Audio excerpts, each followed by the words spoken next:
I do have a question that came in, Caleb. Can an importer file a U.S. customs entry on their own, or is it required that they hire a U.S. customs broker?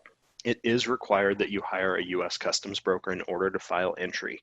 There's a couple sides of this. One is obviously if you are an individual filing an entry on your own behalf, there's a little bit of a conflict of interest there, because obviously your goal is to reduce your expenses as much as possible and to make sure that it gets in.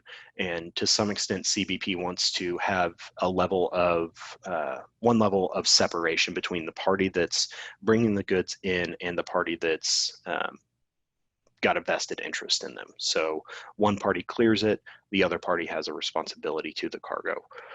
So they definitely want to keep that separate.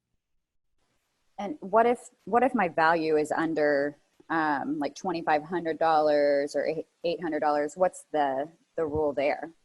So there are a couple of different value limits that allow you to do different types of clearance. I think we talk about them a little bit later, but I can hit on them briefly here.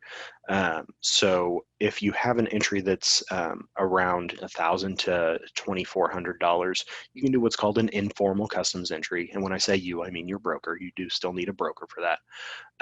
And basically what that means is, depending on your tariff, it may be duty-free.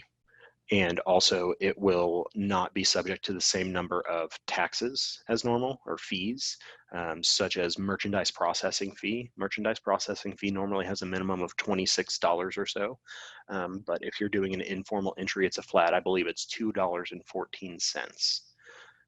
And you also don't require a bond for most informal entries, which is another benefit. It's, that's just one less expense for you to worry about.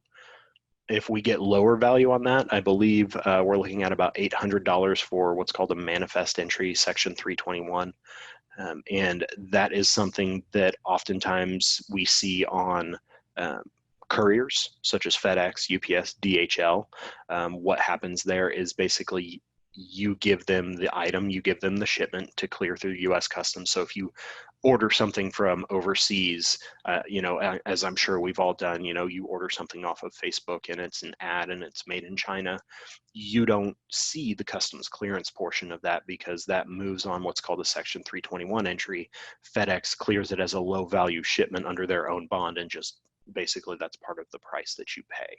So you don't see the actual customs clearance process on that. Excellent explanation. Thank you very much, Caleb.